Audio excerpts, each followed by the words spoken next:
ಸಮ್ಮರಲ್ಲಿ ಹೆಚ್ಚು ನ್ಯೂಟ್ರಿಷನ್ ಇರುವಂಥ ಒಂದು ಡ್ರಿಂಕ್ ಅಂದ್ರೆ ಸೋಲ್ಕಡಿ. ಇದು ಬಾಯಿಗೆ ಎಷ್ಟು ರುಚಿ ಕೊಡುತ್ತೆ, ದೇಹಕ್ಕಷ್ಟೇ ತಂಪು, ಹಾಗೆ ಡೈಜೆಷನ್ಗೂ ಕೂಡ ತುಂಬ ಒಳ್ಳೆಯದು. ಸೋಲ್ಕಡಿ ಕುಡಿದವರಂತೂ ಈ ರುಚಿ ಮರೆಯೋದೇ ಇಲ್ಲ. ಸಕ್ಕರೆ ಸುರಿದು ಮಾಡುವಂಥ ಜ್ಯೂಸ್ಗಿಂತಲೂ ಬೆಸ್ಟ್ ರೆಸಿಪಿ ಇದು. ಒಂದ್ಸತಿ ಟ್ರೈ ಮಾಡಿ. ಇದಕ್ಕೆ ಮುಖ್ಯವಾಗಿ ನಿಮಗೆ ಬೇಕಾಗಿರೋದು ಕೋಕಮ್ ಹಣ್ಣಿನ ಸಿಪ್ಪೆ. ನಮಗೆ ಮಾರ್ಕೆಟಲ್ಲಿ ಸಿಗುತ್ತೆ, ಆನ್ಲೈನಲ್ಲಿ ಕೂಡ ನೀವು ಪರ್ಚೇಸ್ ಮಾಡ್ಬೋದು. ಕೋಕಮ್ ಹಣ್ಣಿನ ಸಿಪ್ಪೆನ ಸುಮಾರು ಒಂದು 5-6 ಸಿಪ್ಪೆನ ನಾನಿಲ್ಲಿ ಬಿಸಿನೀರಲ್ಲಿ ನೆನೆಸಿಟ್ಟಿದ್ದೀನಿ. ಇದೊಂದು 5 ನಿಮಿಷ ಚೆನ್ನಾಗಿ ನೆನಿಬೇಕು. ಇದ್ರದ್ದು ಒಂದು ಹುಳಿ ಇರುತ್ತೆ, ಹಾಗೆ ಕಲರ್ ಕೂಡ ತುಂಬ ಚೆನ್ನಾಗಿ ಬರುತ್ತೆ. ಅದು ನೆನೆಯೋ ಅಷ್ಟರಲ್ಲಿ ನಾವಿಲ್ಲಿ ಒಂದು ಗ್ರೈಂಡ್ ಮಾಡ್ಕೊಳ್ಳೋಣ. 1 ಕಪ್ಪಷ್ಟು ಫ್ರೆಶ್ ಆಗಿ ತುರಿದಿರೋಂಥ ಕಾಯಿ ತುರಿ, ಒಂದು 3 ಎಸ್ಲಷ್ಟು ಬೆಳ್ಳುಳ್ಳಿ, 2 ಮೆಣಸಿನ್ಕಾಯಿ, ಹಾಗೆ ಅರ್ಧ ಬೀಟ್ರೂಟ್ ಸಿಪ್ಪೆ ತೆಗೆದು ಕಟ್ ಮಾಡಿ ಹಾಕ್ಕೊಂಡಿದ್ದೀನಿ. ಇದು ಕಲರ್ ಕೊಡುತ್ತೆ. ಹಾಗೆ ಒಂದು ಅರ್ಧ ಸ್ಪೂನಷ್ಟು ಜೀರಿಗೆ, ಒಂದು ಅರ್ಧ ಸ್ಪೂನಷ್ಟು ಉಪ್ಪು, ಇದ್ರ ಜೊತೆಗೆ ಬ್ಲ್ಯಾಕ್ ಸಾಲ್ಟ್ ಹಾಕ್ತಾ ಇದ್ದೀನಿ. ಬ್ಲ್ಯಾಕ್ ಸಾಲ್ಟ್ ಹಾಕೋದ್ರಿಂದ ಕೂಡ ರುಚಿ ತುಂಬ ಚೆನ್ನಾಗಿರುತ್ತೆ.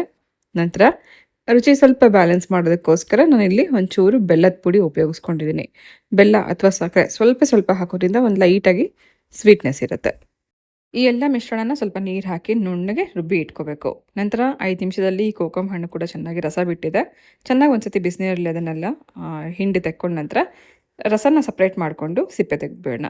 ಇದರಲ್ಲಿ ಲೈಟಾಗಿ ಒಂದು ಹುಳಿ ಇರೋದಷ್ಟೇ ಅಲ್ಲ, ಅದ್ರದ್ದು ಬಣ್ಣ ನೋಡಿ ಎಷ್ಟು ಚೆನ್ನಾಗಿ ಕಾಣಿಸ್ತಾ ಇದೆ ಅಂತ. ಇದೇ ಕೋಕಮ್ ಹಣ್ಣಿನ ಸಿಪ್ಪೆನ ಉಪಯೋಗಿಸ್ಕೊಂಡು ರಸಮ್ ಕೂಡ ಮಾಡ್ಕೋಬೋದು, ತುಂಬ ಚೆನ್ನಾಗಿರುತ್ತೆ.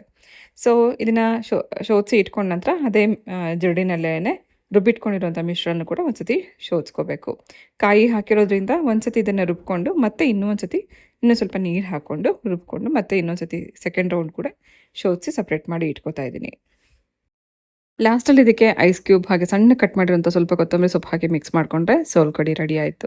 ಇದನ್ನು ಚಿಲ್ಡಾಗಿ ಕುಡಿಬೋದು, ಹಾಗೆ ಊಟದ ಜೊತೆಗೆ ಕೂಡ ಮಜ್ಜಿಗೆ ಬದಲಾಗಿ ಸರ್ವ್ ಮಾಡೋದ್ರಿಂದ, ಊಟದ ನಂತರ ಇದನ್ನು ಕುಡಿಯೋದ್ರಿಂದ ಡೈಜೆಷನ್ಗೆ ತುಂಬ ಒಳ್ಳೆಯದು. ಒಂದು ಸಿಪ್ ನೀವು ಕುಡಿತಾ ಇದ್ದಂಗೆ ಬಾಯಲ್ಲಿ ತೆಂಗಿನಕಾಯಿನ ಕ್ರೀಮಿನೆಸ್, ಮೆಣಸಿನ್ಕಾಯಿದು ಲೈಟಾಗಿ ಖಾರ, ಬೆಲ್ಲ ಹಾಕಿರೋದ್ರಿಂದ ಸ್ವಲ್ಪ ಸ್ವೀಟ್, ಆ ಕೋಕಮ್ ಹಣ್ಣಿನ ಹುಳಿ, ಹಾಗೆ ಬೀಟ್ರೂಟ್ನ ಬಣ್ಣ, ಇದೆಲ್ಲ ಮಿಕ್ಸ್ಚರ್ ಎಷ್ಟು ಚೆನ್ನಾಗಿ ಕಾಣಿಸ್ತಾ ಇದೆಯೋ ಬಾಯಿಗೂ ಅಷ್ಟೇ ಒಳ್ಳೆ ರುಚಿ ಕೊಡುತ್ತೆ.